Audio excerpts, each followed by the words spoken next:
বন্ধুরা, নিপুণ কথন চ্যানেলটির প্রথম ভিডিওতে আপনাদের সবাইকে স্বাগত জানাচ্ছি। আজকে একটি সমসাময়িক বিষয়ে আলোচনা করব। বিষয়টি হচ্ছে ইরান এবং ইসরায়েল যুক্তরাষ্ট্র যুদ্ধ, যেটি দীর্ঘদিন ধরে চলমান আছে, আপনারা জানেন। তো ইরানের একটি বড় মিত্র হচ্ছে ভারত। তো আমরা জানি যে ভারত ইরানের সাথে খুবই সুসম্পর্ক বজায় রাখছে, কিন্তু আজকে একটি ঘটনা ঘটেছে, যে ঘটনাটির কারণে ভারত এবং ইরানের মধ্যে সম্পর্কের একটি টানাপোড়েন শুরু হয়েছে। ঘটনাটি কি? ঘটনাটি হচ্ছে, এখন থেকে প্রায় 7-8 ঘন্টা আগে হরমুজ প্রণালী দিয়ে ইরানের, যে হরমুজ প্রণালী, সেই প্রণালীটা ইরানের ফরেন মিনিস্টার ঘোষণা করেছিলেন যে হরমুজ প্রণালী এখন ওপেন। তো এই ঘোষণা শুনে এবং তারপরেও ইরানের কাছ থেকে অনুমতি নিয়ে ভারতের একটি নয়, দুটি জাহাজ হরমুজ প্রণালী অতিক্রম করে পশ্চিম থেকে পূর্বের দিকে যাচ্ছিল, অর্থাৎ ইরাক থেকে ভারতের দিকে যাচ্ছিল। তো এই জাহাজ দুটি হরমুজ প্রণালী অতিক্রম করার সময় অতর্কিতভাবে ইরানের দিক থেকে গুলিবর্ষণ হয় জাহাজের দিকে। তখন আইআরজিসি কে ফোন করে ওই জাহাজের ক্যাপ্টেন বলতে থাকেন যে আমরা তো আপনাদের কাছ থেকে অনুমতি নিয়েছি, 2 নম্বর সিরিয়ালে আমরা আছি, আমাদেরকে কেন গুলি করছে? তো এই যে একটি ঘটনা, এরপরে তারা অনুমতি চায় যে আমাদেরকে অনুমতি দিন, আমরা আবার পিছনে ফিরে যাই, যদি যেতে না দেন। তো তারপরে ভারতের সেই জাহাজ দুটি পেছনে ফিরে গেছে আবার, মানে হরমুজ প্রণালী অতিক্রম করতে পারেনি। তো এতদিন যে আমরা বলছিলাম যে বাংলাদেশের জাহাজ অতিক্রম করতে দেয় না, ভারতের জাহাজ ঠিকই অতিক্রম করে চলে আসে, তো সে বিষয়টি আসলে আজকে জানি না, যে আমি এটা বলছিলাম ফেসবুকে, এটা হঠাৎ করে চেঞ্জ হয়ে গেল কেন? তারা ইরান কেন ভারতের দিকেই হামলা শুরু করলো হঠাৎ? তো যাই হোক, এখন যে ঘটনাটা ঘটছে, এই গোলাগুলির পরে ইরানের যে অ্যাম্বাসেডর ভারতে কর্মরত, তাকে ডেকে পাঠানো হয়েছে। তখন ডেকে পাঠিয়ে এটা নিয়ে যখন আলোচনা হয়েছে, তখন ইরানের যিনি অ্যাম্বাসেডর, তিনি আশ্বস্ত করছেন যে না, এই বিষয়টি নিয়ে আহ, একটা সুন্দর সমাধান হবে। এখন এই অবস্থায় আছে বিষয়টা, কিন্তু এটা আসলে কেমন হলো এটা জানি না, যে ইরাকের তেল প্রায় 20 মিলিয়ন ব্যারেল ক্রুড অয়েল নিয়ে ভারতের জাহাজ ভারতে যাচ্ছিল। সেই, মানে ওই দুইটার মধ্যে একটা জাহাজ, সেই জাহাজে গুলিবর্ষণ হয়েছে। এবং আমরা তো জানি যে আমাদের বাংলাদেশেরও একটা জাহাজ এখানে আটকা পড়ে আছে, যেটার নাম হচ্ছে বাংলার জয়যাত্রা, সেটাও আসতে পারেনি। তো আসলে হচ্ছেটা কি ওখানে? তো যেটা বিষয় হচ্ছে যে উভয় পক্ষের, মানে প্রায় মাসের অধিক গোলাগুলির পর, আন্তর্জাতিক উদ্যোগেই হোক বা উভয় পক্ষের ইচ্ছাতেই হোক, পাকিস্তানের মধ্যস্থতায় একটা মিটিং হয়েছে। সেখানে আপনারা জানেন যে পাকিস্তানের খুব, মানে ঢাকঢোল পিটিয়ে এমন একটা আয়োজন করা হলো যেন তারা সব ঝামেলা মিটাই দেবে। তারা খুব দাদাগিরি করার চেষ্টা করলো, কিন্তু দিন শেষে দেখা গেল যে ফলাফল শূন্য। জেডি ভান্স, মার্কিন ভাইস প্রেসিডেন্ট, উনি ওখানেই বলে গেলেন যে কোনো এগ্রিমেন্টে যাওয়া গেল না। আবার ইরানের যারা ডেলিগেটস এসেছিলেন তারাও চলে গেলেন। তবে তারপরেও একটা সিজফায়ার চলছিল দেখে আমরা খুব আশা পেয়েছিলাম যে হয়তো এবার হরমুজ প্রণালী দিয়ে আবার যদি নর্মাল ভাবে জাহাজ যাতায়াত করতে পারে, তাহলে আবার সবকিছুর দাম নর্মাল হবে। কারণ আমরা জানি যে বিশ্বের 20% যে তেল পরিবহন, সেটা ওই সংকীর্ণ করিডোরটা দিয়ে হয়। তো যেটাকে স্ট্রেইট অফ হরমুজ বলে, এটা আসলে মানে ইরানের যে সমুদ্র সীমা সেটার মধ্যেই পড়ে, কিন্তু আবার আন্তর্জাতিক পানিও বলা যেতে পারে, কারণ যেহেতু ওই রুটটা আন্তর্জাতিক রুট। এখন যে অবস্থা হয়েছে যে ইরান তো কাউকে ছাড় দিচ্ছে না। অলরেডি শুরু থেকে তারা শুধু ইসরায়েলেই না, তারা কিন্তু আশপাশের মুসলিম দেশগুলোকেও খেপায় তুলছে। তারা কাতারে বোমা বর্ষণ করছে, বোমা তো না, মিসাইল। তারা ইরাকে মিসাইল হামলা করছে। তারা ওখানে যতগুলো, এমনকি সৌদি আরবেও তারা, দুবাইতেও তারা মিসাইল হামলা করছে। তো এখন যারা পাশে ছিল, রাশিয়া, ভারত, তাদেরকেও যদি এখন ইরান খেপিয়ে তোলে, তাহলে তো তারা তো আসলে বৈশ্বিকভাবে একঘরে হয়ে যাবে কিনা, এটা আসলে ভেবে দেখার বিষয়। শুধুমাত্র চীন এবং রাশিয়াকে নিয়ে তারা চলতে পারবে কিনা, আর চীন রাশিয়া তাদের জন্য লড়াই করতে আসবে কিনা, কারণ রাশিয়া তো অলরেডি ইউক্রেনের সাথে যুদ্ধে আছে দীর্ঘদিন ধরে, আমরা জানি, বছরের পর বছর ধরে। আবার চীনও কিন্তু সবকিছু নিয়ে রেডি আছে, যে কোনো সময় তারা তাইওয়ানে হামলা করে দিবে। তাইওয়ানকে তারা আলাদা রাষ্ট্র বলে মানে না। তো তিব্বতকে যেমন নিয়ে নিছে, সেরকম তারা কিন্তু যে কোনো সময় তাইওয়ানকেও নিয়ে নেওয়ার চেষ্টা করবে। তো নিজেদের লড়াই তো লড়বে, সুযোগের সদ্ব্যবহার করবে তারা। এই সুযোগে ইরানের পক্ষে হয়ে লড়াই করার মতো ইচ্ছা তাদের আছে বলে তো মনে হচ্ছে না। তা এখন প্রকৃত মিত্র বলতে যেটা বোঝায়, এখন ভারতই ছিল পাশে। আর ভারতের জাহাজেও যদি হামলা করে তাহলে তো একটা সমস্যা। তবে আবার দেখলাম যে এটাকে আমেরিকার দিকে দোষ দিচ্ছে, যে আমেরিকা নাকি গোলাগুলি করছে। এখন বিষয় হচ্ছে, আমেরিকা যে অবরোধ করে রাখছে, তার নৌবহর দিয়ে স্ট্রেট অফ হরমুজের কাছাকাছি অবস্থান নিয়ে রাখছে, ইরান চাচ্ছে যে ওইটা সরাই দিক। সরাই দিলে তারাও নাকি আস্তে আস্তে সিজ ফায়ার কন্টিনিউ করবে, এবং এগ্রিমেন্ট, তাদের যে দাবিগুলো দিছে সেগুলোর সাথে একমত হলে তারা এগ্রিমেন্টে যাবে। কিন্তু আমেরিকাও যাচ্ছে না, আমেরিকাও এখানে ব্লকেট করে রাখছে। এখন যেটা হয়েছে যে পাকিস্তানের আবার হয়তো একটা আলোচনার চেষ্টা হবে, এবং এর সাথে ইউকে, যেটা হচ্ছে যুক্তরাজ্য এবং ফ্রান্স, এটাতে নাকি মধ্যস্থতা করবে। কিন্তু মধ্যস্থতার ফলাফলটা কি হবে? আমার তো মনে হয় না এর মধ্যস্থতার কোনো ভালো ফলাফল আসবে, কারণ অলরেডি ন্যাটোকে চেয়ে ট্রাম্প প্রথমে পায় নাই, পরবর্তীতে ন্যাটো যখন ট্রাম্পের পাশে আসতে চেয়েছে, তখন ট্রাম্প বলে দিয়েছে যে তোমাদেরকে আমার আর দরকার নেই। তা এখন আমার তো মনে হয় না এই ফ্রান্স এবং যুক্তরাজ্যের কথা শুনবে, বা পাকিস্তান তো আসলে, যেটা সবাই বলে যে আমেরিকার মানে ঋণে জর্জরিত। হুম, যেই হোটেলে আমেরিকা আর ইরানের মধ্যে আলোচনাটা করাইলো, সেই হোটেলের বিলই নাকি পাকিস্তান এখনো পরিশোধ করতে পারেনি। তো এই পাকিস্তান আবার আলোচনা করবে। আমি যেটা বলছি কিছুদিন আগে, যে আমার কাছে মনে হয় যে আলোচনার নামে এটা মার্কিনীদের একটা মানে স্ট্র্যাটেজি। তারা আলোচনার নামে সৈন্য ইরাকে জমাচ্ছে আর কি। কারণ বলেই দিছে অলরেডি কালকে, এয়ারফোর্স ওয়ান, যেটা প্রেসিডেন্ট ট্রাম্পের বিমান, প্রেসিডেন্টের বিমান, এটা প্রেসিডেন্ট ট্রাম্প পর্যন্তই থাকবে। নতুন একটা বিমান অলরেডি রেডি হয়ে গেছে। এটা যেটা অনেকদিন ধরে চলে আসতেছে, এটা নিয়ে আরেকদিন আলোচনা করবো।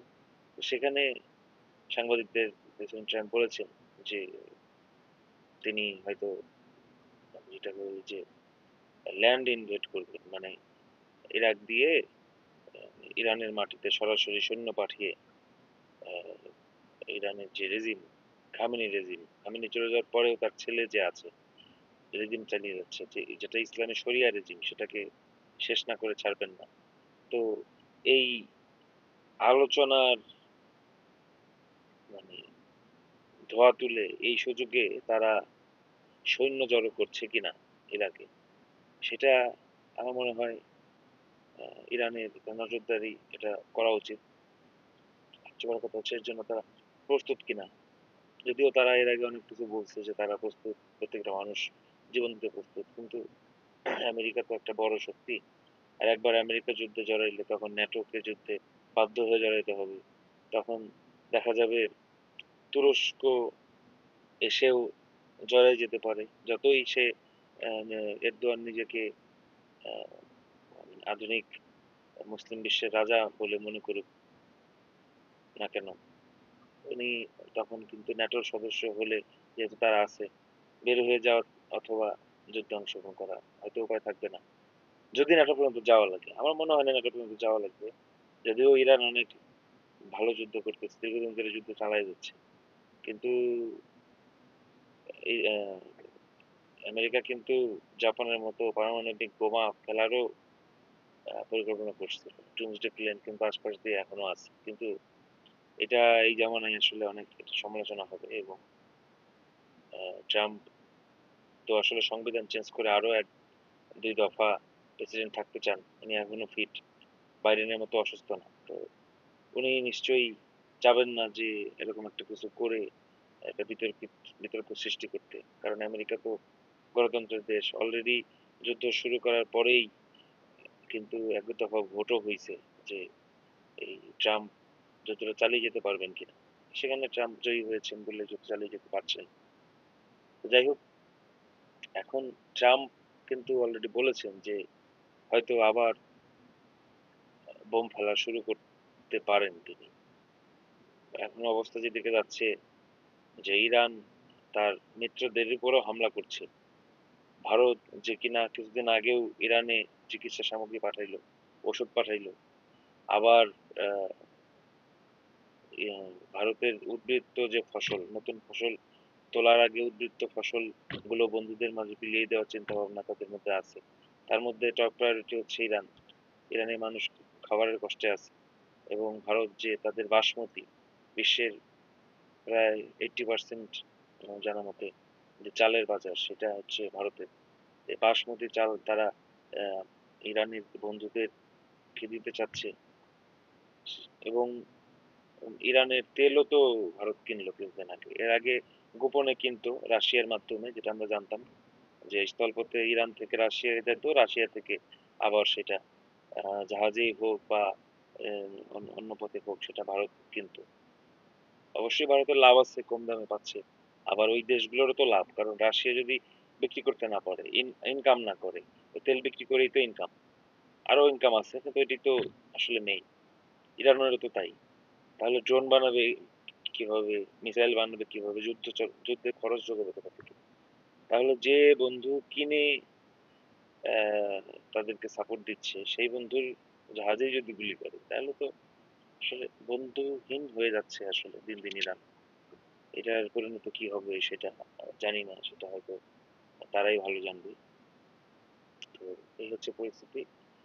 এখন এটা নিয়ে আসলে বেশ আলোড়ন সৃষ্টি হয়েছে। এবং দেখলাম যে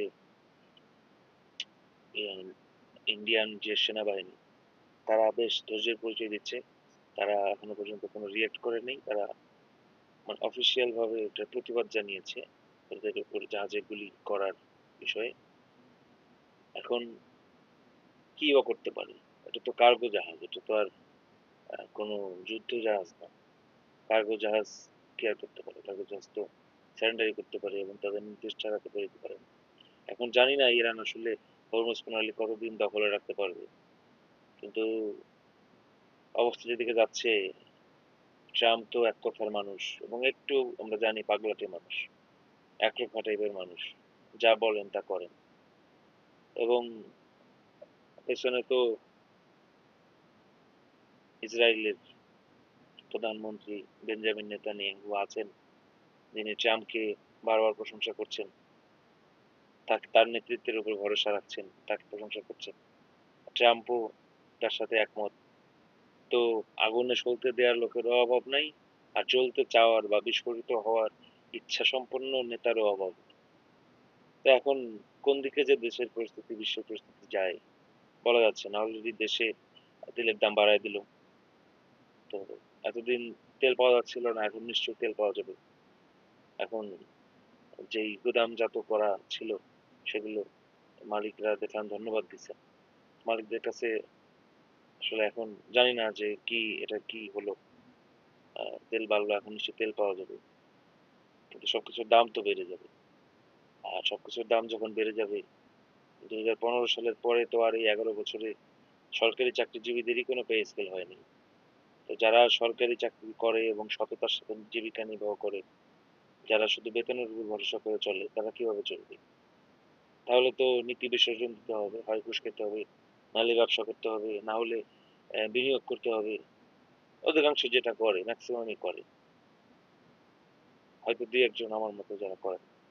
তো এখন তো দেখতেছি দেশের অবস্থা, বিশ্বের অবস্থা যা হচ্ছে, বেতন বৃদ্ধির অবস্থাও কোনো খবর নাই।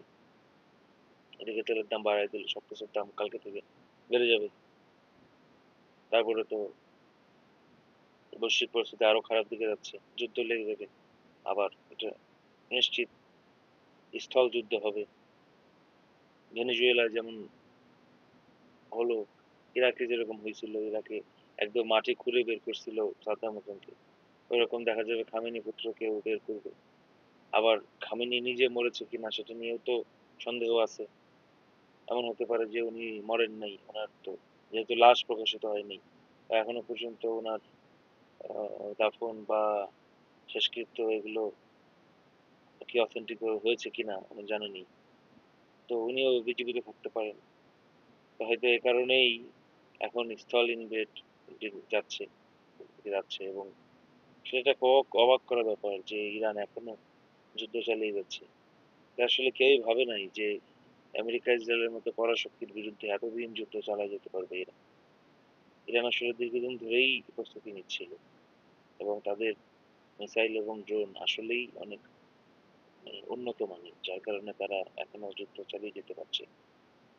তো যাই হোক, ইরান এশিয়ার শক্তি, তাদের ন্যায্য যুদ্ধের প্রতি সমর্থন থাকবে, কিন্তু কখনোই আহ তাই বলে কারোর উপর কিছু চাপিয়ে দেওয়া যাবে না। যে মেয়ে আহ,